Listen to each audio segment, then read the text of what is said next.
অবস্থা আমরা দেখছি এখন, এটা হচ্ছে বিদ্যুৎ ব্যয়ে মানে বিদ্যুৎ চালিতভাবে এই জল সরানোর চেষ্টা হচ্ছে এলাকার।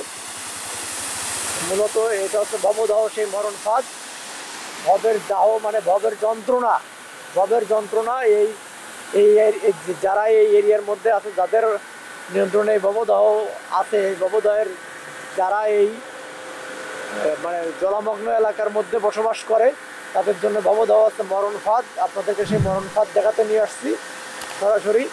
বন্ধুরা সঙ্গে থাকুন। এখানে হচ্ছে 21টা গেট, আপনাদেরকে দেখাই। এই গেটগুলোর অবস্থা টোটালি এখন বন্ধ হয়ে গেছে। আর এই যে বিদ্যুৎ চালিয়ে মানে কারেন্টের মাধ্যমে এই যে এখন কটা চলছে, একটু আগে কিন্তু এতগুলো ছিল না, এইভাবে সেচ দেওয়া হচ্ছে।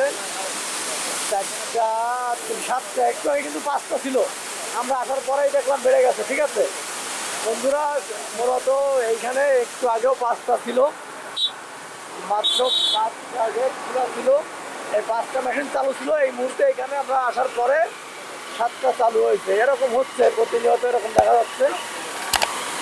মানে এই পদ্ধতিটা, এই যে পদ্ধতিতে আপনারা খেয়াল করলে এই সেই ভবদাহ মরণ ফাঁদ, এইগুলো হচ্ছে কারেন্ট দিয়ে, অনেক কারেন্ট ব্যয় হচ্ছে, অনেক বিদ্যুৎ ব্যয়ের পরে এই জল সরানোর চেষ্টা হচ্ছে। কিন্তু আসলে এটা সঠিক পদ্ধতি না, এটা হচ্ছে সাময়িক একটা বিষয়। এইভাবে জলসেচ দিয়ে আসলে যে কত লাভবান হওয়া যাবে সে বিষয়ে আমি একটু আগে একটা মানে আপনাদেরকে একটা শোনালাম। ওই যে ওখানে একজন বললেন, ওনার কথাগুলো যৌক্তিক ছিল, তো ওনারা টিআরএম করতে চাচ্ছেন বিলকপালিয়াতে, এবং নদীর নাব্যতা বাড়ানোর জন্য 10টা এক্সকাভেটর ওনারা চাইছেন। এবং এটাই হচ্ছে সঠিক, যে এইভাবে সেচ দিয়ে এই ভবদাহের বিশেষ কোনো উপকার হবে বলে আমি মনে করছি না। আমি না, এই অনেকেরই ধারণা যে এইভাবে জল সেচ না দিয়ে যদি আমরা নদীর নাব্যতাটাকে ফিরিয়ে আনতে পারি, নদীর নাব্যতাটাকে ফিরিয়ে আনাই মেইন দরকার। আর যেটার জন্য বাই টার্মস মানে ওই নিচের দিক থেকে উপর দিকে আসতে হবে, টিআরএম করতে হবে, প্রত্যেকটা বিল আস্তে আস্তে উঁচু করতে হবে এবং নদীর নাব্যতা ফেরাতে হবে। মেন ঘটনা হচ্ছে নদীর নাব্যতা না ফিরলে এইভাবে জলে মরে যাবে প্রত্যেক মানে প্রতিটা এরিয়া। প্রতিনিয়তই দেখা যাচ্ছে যে এই জলমগ্ন এরিয়া বেড়ে যাচ্ছে, মানে জল প্রত্যেকবার বাড়ছে। এই পাশে দেখেন, এই হচ্ছে সেই জল, স্রোত তেমন একটা নাই। আর এইভাবে এই প্রক্রিয়াতে সেচ দিয়ে মানুষের উপকার কতটা সম্ভব, আমার ব্যক্তিগত মতামত হচ্ছে যে এই প্রকল্প এইভাবে চললে সরকার যে অর্থ ব্যয় করছে এর থেকে যদি 10টা এক্সকাভেটর দিয়ে 10টা এক্সকাভেটর চালিয়ে যদি ওনারা নিচের দিক দিয়ে খনন করতে করতে আসেন, নদীর নাব্যতা যদি আবার ফিরে পায়, তাহলে এই মানুষের ভোগান্তি অবশ্যই শেষ হয়ে যাবে। এই সেই ভবদাহ, যেটাকে মরণ ফাঁদ বলা হয়ে থাকে, ভবদাহের গেট।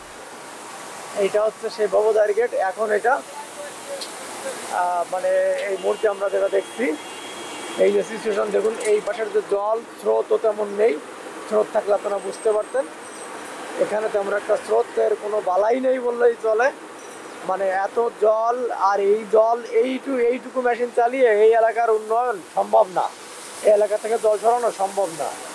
অতএব টিআরএম করতে হবে, মাস্ট টিআরএম করতে হবে। এই সেই ভবদাহের গেট, সেই মরণ ফাঁদ আপনাদেরকে দেখানোর চেষ্টা করছি। দেখুন,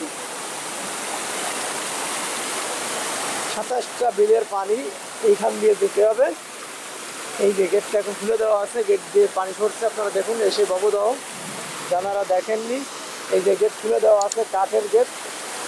এটা আসলে বিশেষ কোনো ভালো কিছু না। এই পদ্ধতিতে এইভাবে জল গেলে নদীর নাব্যতা ফিরে পাবে না।